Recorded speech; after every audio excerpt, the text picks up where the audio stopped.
Okay, well, welcome to the Holocaust Memorial and Tolerance Center's Curator's Corner. My name is Thorin Tritter. I'm the Museum and Programming Director at the Holocaust Memorial and Tolerance Center, which is located in Glen Cove, New York. This online program is part of a weekly series of short programs that we started back in April that focus on particular objects in our collection while our building is closed. Let me encourage you to use the Q&A feature during the program. If you've got questions that come up, just jot them down and I will either respond right at the moment or I will make sure to have time at the end of the program to answer any questions that you've posed. Let me just take care of a few more things that I see I need to do down at the bottom here.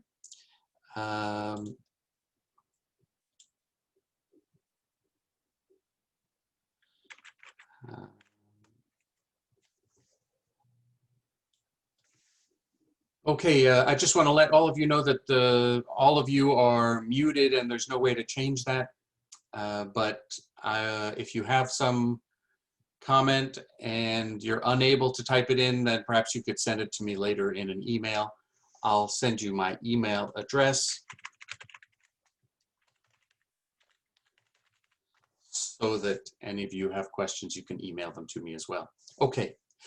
I also wanted to mention one other thing. We have launched, as you may know, an appeal to try and raise $20,000 to support our virtual programming for the fall, and I'm very grateful for all of you who've supported it and who've responded. Thank you very much.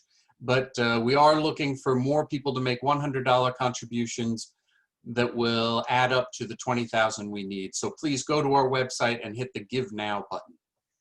Okay, today I would like to talk about a photo, if I can get my computer to go, a photo that stands right in the entrance to our second gallery. It's a rather large photo that visitors see right away. This is a slightly crisper view of the photograph, and you can see that it is a depiction or a photograph of a massive gathering of German men that look much like soldiers, except they're holding shovels rather than rifles. And when I say massive, let me point out that not only are there ranks and ranks of men going on pretty much as far as the eye can see, but there's an equally large group, although slightly blurrier, on the right-hand side of the photograph too. Here is the caption that we include. It says that this is a photograph of the Reich's Labor Service Corps at the 1934 Nazi Party rally. I want to give you a bit of background about both these topics, both the Reich's Labor Service Corps and the Nazi Party rallies. Let me start with the rallies. The Nazi Party, as you may well recall, was established in 1919 as the German Workers' Party, and then changed its name, adding National Socialist to the beginning of it in 1920. The following year, Adolf Hitler was named the leader of the young party, but the party remained a minor blip, really, on the German political map until the stock market crash of 1929 and the revival of economic trouble that followed in Germany. In 1932, the Nazi Party gained the most votes for any party in the Reichstag, in the German parliament. And in 1933, Hitler was named chancellor. Once in power, Hitler moved quickly to consolidate his authority, most dramatically with a purge of the Nazi Party in June of 1934, and particularly of the stormtroopers, and then after President Hindenburg's death in August of 1934, when he took the title of Führer. Of course, he and the Nazi Party passed a string of laws that further secured his authority, but it's important to understand that in 1934, Hitler had managed to secure complete control of the government and the military, but both very quickly, and through a series of pretty controversial and shocking moves.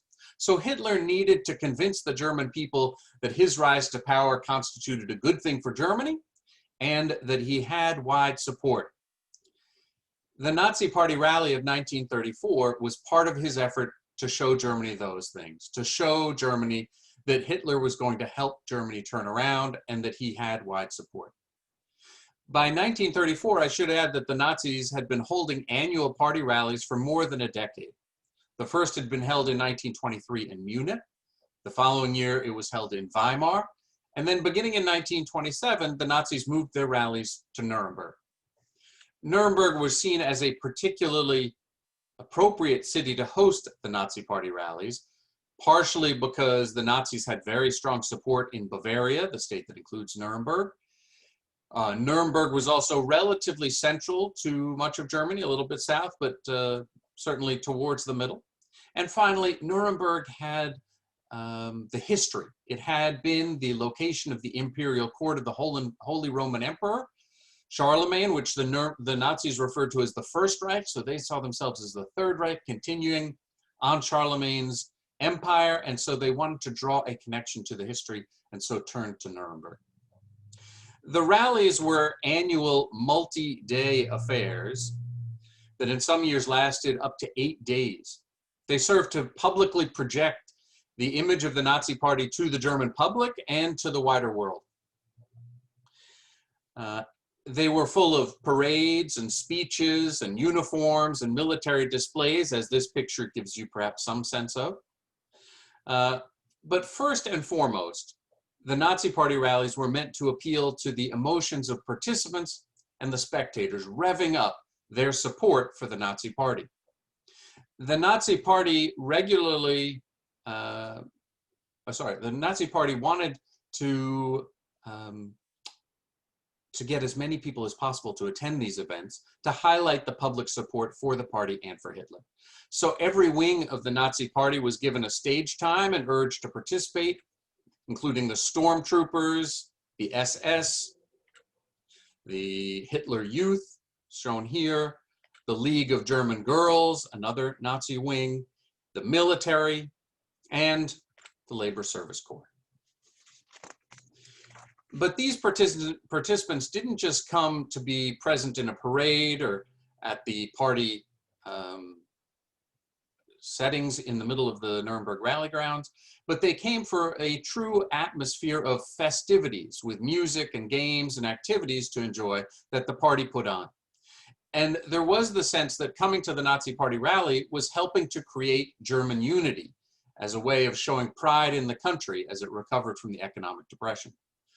Perhaps nothing captures the Nazi vision of the party rallies more than Leni Riefenstahl's famous film, Triumph of the Will. In 1933, Leni Riefenstahl had been hired by the Nazi Party to make a propaganda film about the 1933 Nazi Party rally, which she named The Victory of Faith. But the purge of the Nazi leadership the following summer meant that the 1933 film included people who the Nazis no longer wanted to celebrate in 1934.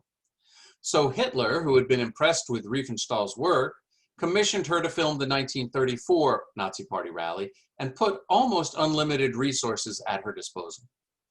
She was able to bring her cameras to the front row of events, capturing the spectacle with innovative cinematography.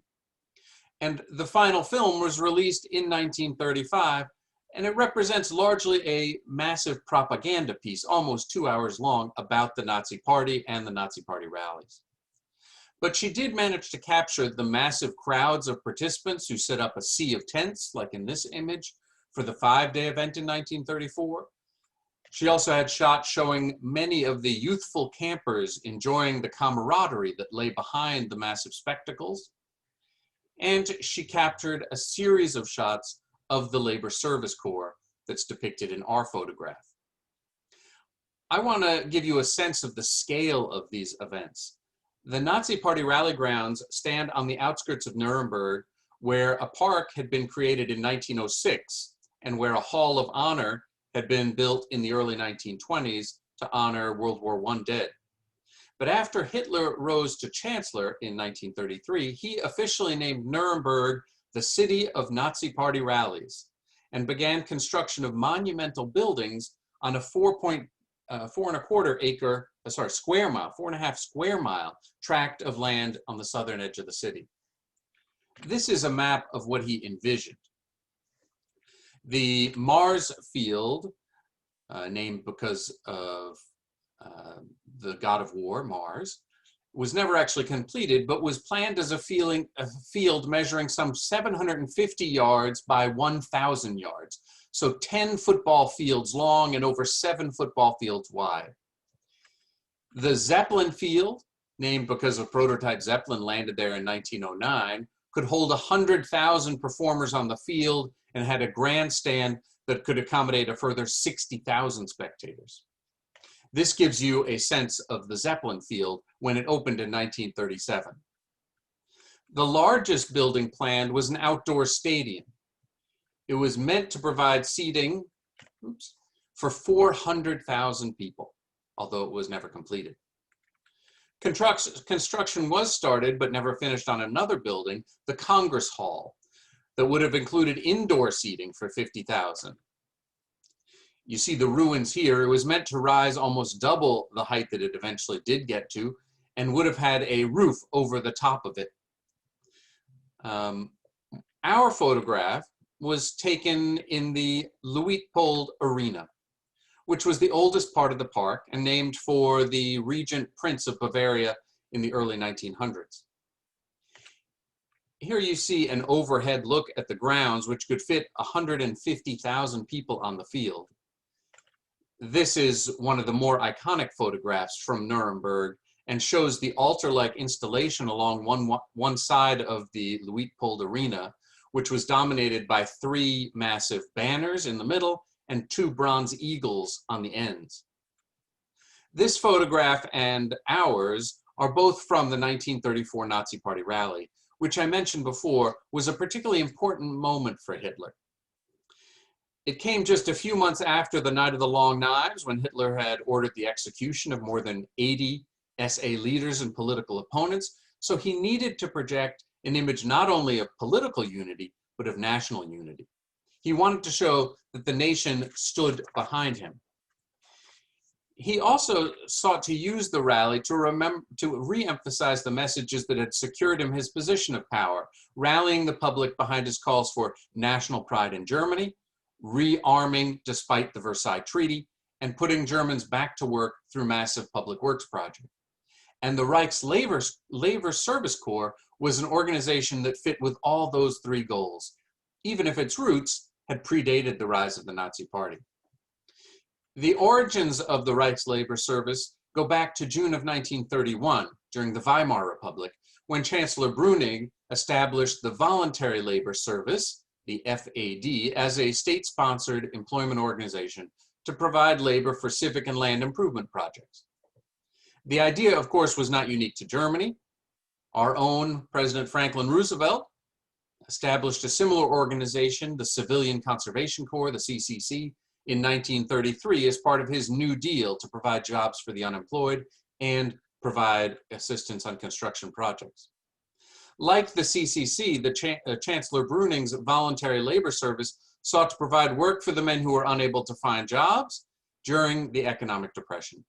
And by November of 1932, again before Hitler came to power, some 285,000 Germans were employed in the FAD.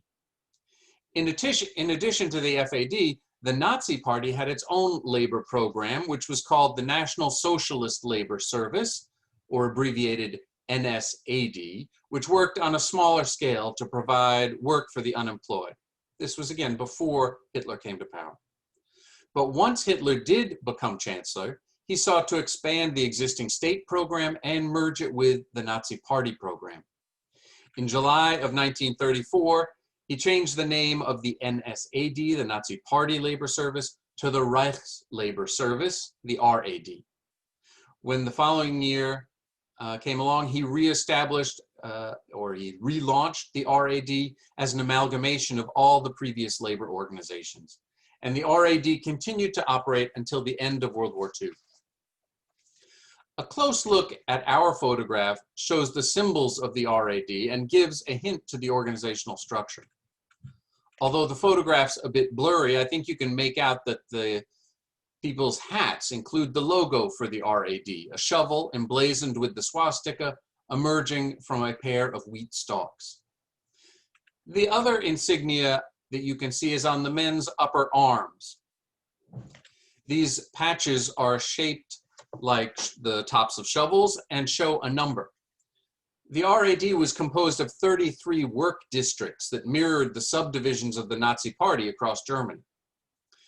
Each of these districts was overseen by an officer with a headquarters staff, and then under each district were between 6 and 8 battalion-sized work groups of 12 to 1,800 men. And those were further divided into 6 company-sized work units.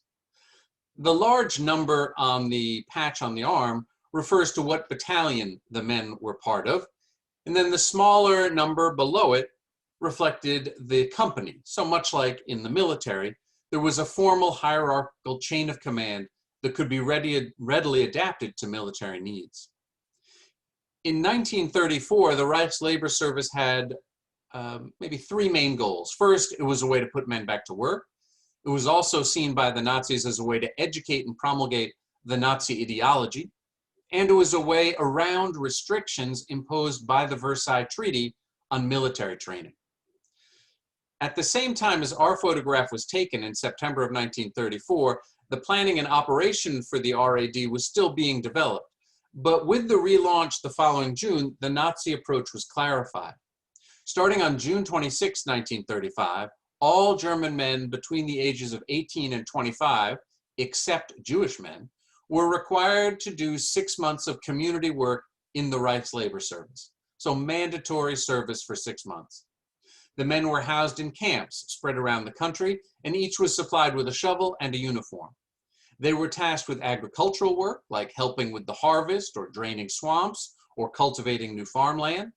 But they were also working on construction projects like the new autobahns and also military fortifications. Perhaps more than anything else, though, the focus was on military-style training, building a bridge between the Hitler Youth programs and the mandatory military service, which was started in March of 1935. The wording in the Reich Labor Service Act in June of 1935 is, I think, interesting.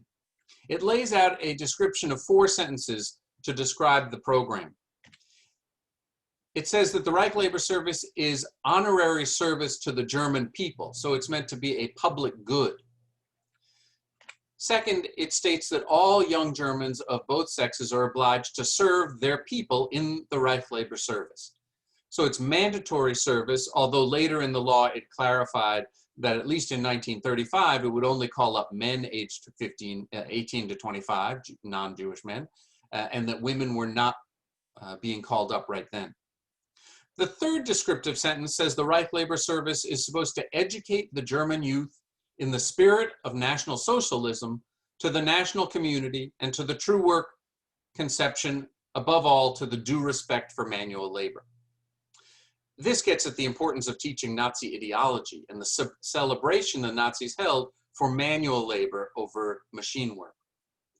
And then finally, the law says the Reich Labor Service is intended to carry out charitable work. Perhaps not surprisingly, the law said nothing about military training. You will recall that the Versailles Treaty had several provisions that sought to disarm Germany at the end of World War I and prevent it from being a military threat ever again. These included limiting the military to 100,000 people, down from over 4 million in 1918. It also eliminated the German military general staff and banned the manufacture of armored cars, tanks, submarines, and airplanes. In the Reich Labor Service, Hitler saw a way to conduct military training and prepare German men for the army without actually having an army. The fact that they look like soldiers except having shovels reflects exactly the goal Hitler had in mind. I will say, though, that Hitler did not bother with the ruse of not having an army for very long. In March of 1935, he publicly announced that Germany would no longer adhere to the Versailles Treaty limitations and would begin military conscription to build a standing army of 480,000, so almost 5 times the amount limited by the Versailles Treaty. France and England, unwilling to go to war to sustain the Versailles provisions, had no response. By 1938, the Nazi army had grown to 600,000 and included an additional 48 tank battalions, so a massive force that was well above what had been planned by the Versailles Treaty. But in 1934, when our picture was taken, Hitler was not yet ready to publicly break with the Versailles Treaty, and the Labor Service Corps provided his cover. Our photograph offers a view of Hitler's concerns only a few months into his role as Führer. Okay, I will stop there. Thank you for watching. And of course, if you have questions, please type them in the Q&A box and I'll try and answer them. Let me take a moment to remind you of some of our other upcoming programs. Next Wednesday, September 9th, I will be back for my next Curator's Corner. I'll be talking about an anti-Semitic beer stein that's in our first gallery. I actually gave a talk about this back in April, but I did not record it, and very few people were actually using Zoom at that point. So I thought it'd be worth to go back to. On Sunday, September 13th at 7 p.m., we're holding a virtual fireside chat with Holocaust survivor Irving Roth and author Meryl Ain about her new novel, The Takeaway Men, which explores the impact of immigration, identity, prejudice, secrets, and lies on Holocaust survivors and their children. The discussion is going to be moderated by distinguished professor at Touro College, Thane Rosenbaum. I hope you'll join us for that. And one more program to mention: on Tuesday, September 15th at 11 a.m., our scholar in residence, Dr. Linda Burkhardt, will be giving a talk as part of our Yiddish culture series entitled Love, Laughter, and Latkes, the Golden Age of the Catskills. As she says, the entertainment was A-list, the nonstop food was kosher, and the impact on America was profound. So you can find more information about all these programs and all the other programs we have scheduled on our website under the Events tab. Just go to www.hmtcli.org and click Events. And once again, let me also ask you to make a donation. So hit the Give Now button to support our virtual programs. Okay, let me see if you have some questions. One question is about whether the rallies were held on the anniversary of the Beer Hall Push. They were not. They were held in September. I think it more had to do with the calendar than any particular anniversary, just the calendar of the year. So things were not too hot and people maybe had some time still before the summer really ended. So right in the early part of September. Somebody asked about how the rallies were viewed by most Germans and the press at the time. Well, first of all, the press was completely controlled by the Nazi Party after they passed an editorial law in October of 1933. So the press only said good things, and they really celebrated these Nazi Party rallies. Public opinion is pretty hard to measure in Germany under Nazi rule because of concerns about how people would be perceived by the Nazi state. But I mean, we're talking about 750,000 people coming to the 1934 rally, I think. So really a huge outcry of support for the Nazi Party visually. So I think they were pretty well supported, but you've got to remember at the time that, again, the Nazi Party had a kind of lock on political parties in Germany and on outward showing of support for the nation. Why did England and France ignore Germany breaking the Versailles Treaty and the military developments? You know, first of all, so by 1935, the Versailles Treaty was, 17 years old. And I think there was a sense among Americans and England that Germany had been mistreated with the burdens of the reparations payments, and a sense that maybe the Versailles Treaty had been too harsh. That was the sentiment in America and also shared in a lot of England. So those were kind of underlying factors why maybe England would not have responded. But the bigger issue was that for England and France, both really did not want to go back to war. They could not manage that. And so they didn't see any other way to stop Germany from doing what it wanted. Other than go to war, Germany said they were going to do it, and there was no way to enforce the Versailles provisions. And that's really what it was about. Were people in various groups mandated to attend the Nazi Party rallies? I think if you were a member of the Nazi Party, you were highly encouraged, and certainly all these groups were encouraged. I don't think it was mandatory, but there was a lot of social pressure for if you were a stormtrooper, if you were a member of the Hitler Youth, if you were in any of these there was a lot of social pressure to attend these Nazi Party rallies. And they went on, as I said, until 1938. So there were a number of them. Okay, I will stop there. Thank you very much. And I look forward to seeing you at some of our other programs soon. Have a wonderful day.